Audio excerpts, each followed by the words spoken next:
Bonjour à tous et bienvenue dans le Grand Bazar sur Maritima. Il est auteur, compositeur, interprète, acteur, réalisateur, j'espère n'avoir rien oublié. C'est Diego Cortés qui est notre invité aujourd'hui. Bonjour Diego. Bonjour Gilles. Comment ça va ? Ça va, merci de m'accueillir. Alors le cinéma, on va en parler dans quelques instants, même si c'est vrai que c'est lié avec le projet qui nous intéresse aujourd'hui. Tu es de Martigues ? Oui. Tu résides toujours sur Martigues ? Alors, j'ai fait une petite pause parce que j'ai rejoint ma compagne. Je suis actuellement sur Toulon, mais je veux revenir dans quelques mois. Donc, tu es venu exprès je suis venu exprès pour l'émission. Moi, je dis bravo. Alors, tu as commencé très jeune, à l'adolescence, tes premières compositions ? Ah oui, dès l'âge de 15 ans, on a fait nos premières compos avec les cousins musiciens et on a déclaré nos premières chansons à la SACEM. C'est important de chanter avec la famille, justement, avec tes cousins. Ah oui, pour moi, ça a été mon univers formateur au niveau musical. On est, de par notre culture, on est avec la musique. Ça occupe une place vraiment... De par tes origines espagnoles, andalouses. Oui, espagnol, andalouse, gitane andalouse, bien sûr, et voilà. Alors, tu joues de la guitare, du piano, percu aussi ? Je gratte guitare, percu, j'en fais aussi mon métier. J'ai accompagné quelques chanteurs flamenco avec la percussion qui s'appelle le cajon. Mm-hmm. Et la guitare, je gratte avec mes chansons. Donc, et puis le piano, j'en avais fait quand j'étais tout petit. Tu as un pote à Kenji ? On parle beaucoup de Kenji Girac. Alors, vu qu'on parle de Kenji, la petite révélation, c'est que mon cousin germain, qui s'appelle Antonio El Titi, a été son guitariste jusqu'à présent. D'accord. Sur ses tournées Et sur ses tournées, il était présent sur toutes les tournées et sur les télés. Quand il faisait la télé, le guitariste qui avait à côté, c'était un cousin. C'est mon cousin germain. D'accord. Nos mères sont sœurs. Donc cousin. Toi aussi, tu fais beaucoup de scènes, beaucoup de festivals.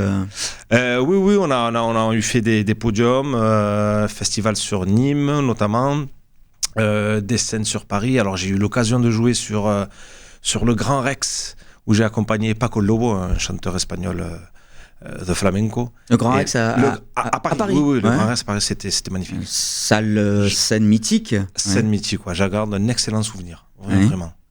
Qui c'était l'artiste que tu accompagnais ? Alors c'était Paco Lobo. Ouais. Paco Lobo qui est sur le réseau flamenco, qui est très connu. Oui. D'accord. On va écouter un extrait de ton nouveau titre, ça s'appelle Solo. On va en parler dans un instant parce qu'on le disait, c'est très lié avec le monde du cinéma. Hein. Ouais. Diego Cortés est notre invité aujourd'hui sur Maritima. On écoute ce titre, Solo.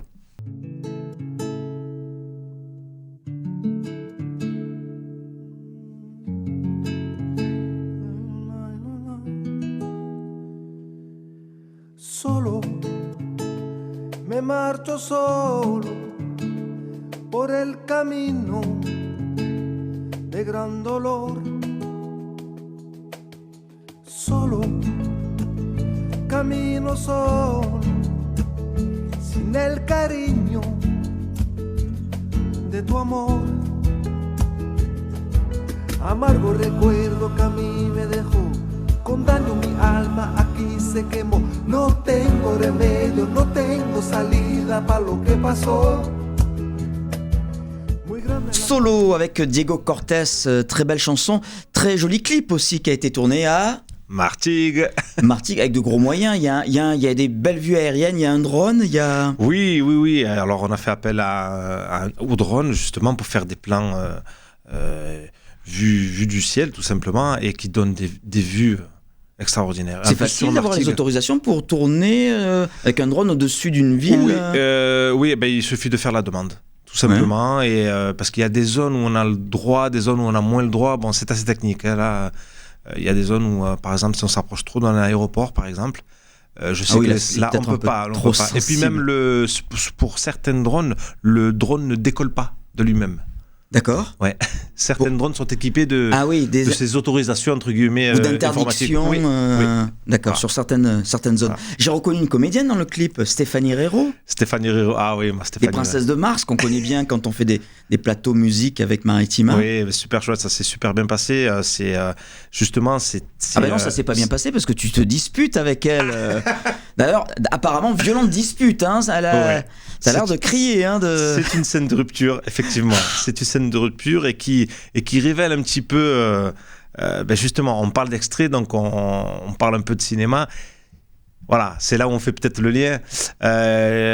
Donc la partie extrait du clip, c'est un extrait qui serait la première scène du long métrage que j'ai écrit. Ok, on va en parler justement parce que parallèlement à la musique, donc tu t'es découvert une autre passion, le cinéma. Oui. Tu as déjà écrit, réalisé 2 courts-métrages. Oui, qui sont Le combat de la vie, qu'on a tourné sur Martigues et Port-de-Bouc, et Le silence sans issue. Et là, tu es en train de préparer un long-métrage. J'ai écrit un long-métrage, effectivement, et je suis en démarche pour les productions. Alors ça s'appelle Joaquin. Joaquin, ouais. Et je crois qu'il y a une actrice célèbre qui a envie de jouer dans ce film. Oh oui. Alors j'ai eu je sais pas, j'ai eu la chance de rencontrer Victoria Abril, et qui m'a confirmé qu'elle voulait jouer, qu'elle voulait endosser le rôle de Lola, qui est pour le coup la tante de Joaquin, et qui a un rôle important dessus. Et donc j'avais déjà reçu un oui par mail, puisque je lui avais envoyé le scénario.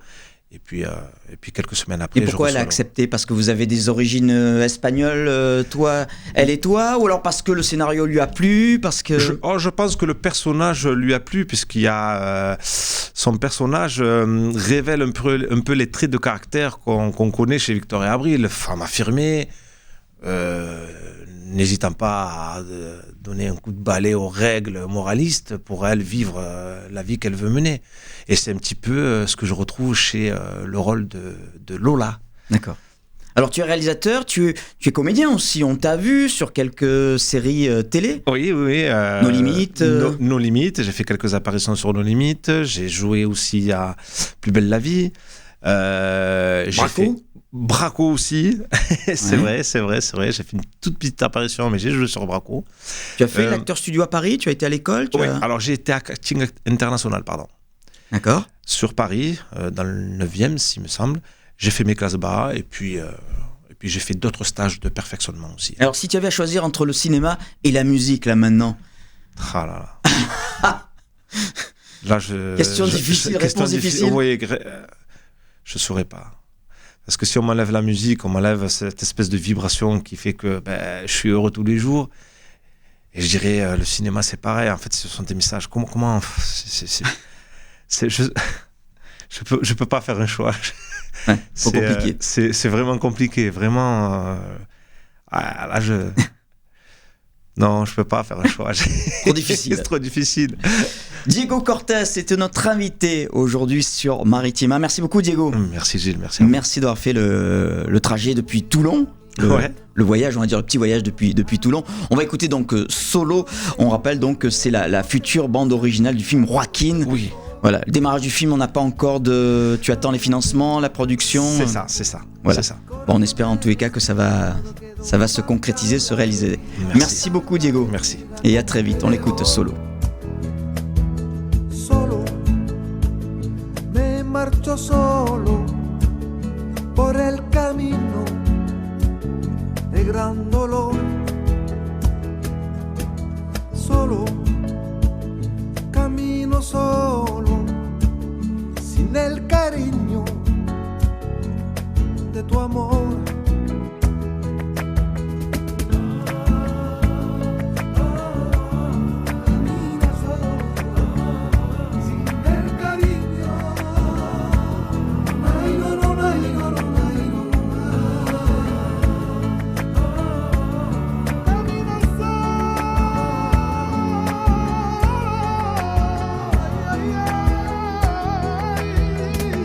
Se van quedando para atrás y mi alegría la voy a encontrar y no me importa lo que digan los demás. No. Mis penas se van quedando para atrás y mi alegría la voy a encontrar y no me importa lo que digan los demás. No, voy buscando la verdad, siguiendo la estrella donde va y los buenos tiempos volverán.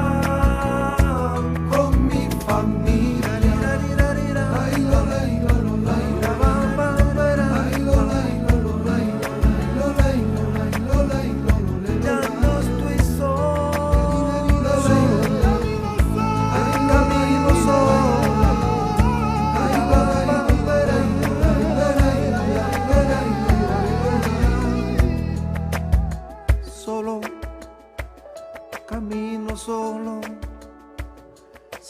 cariño, de tu amor.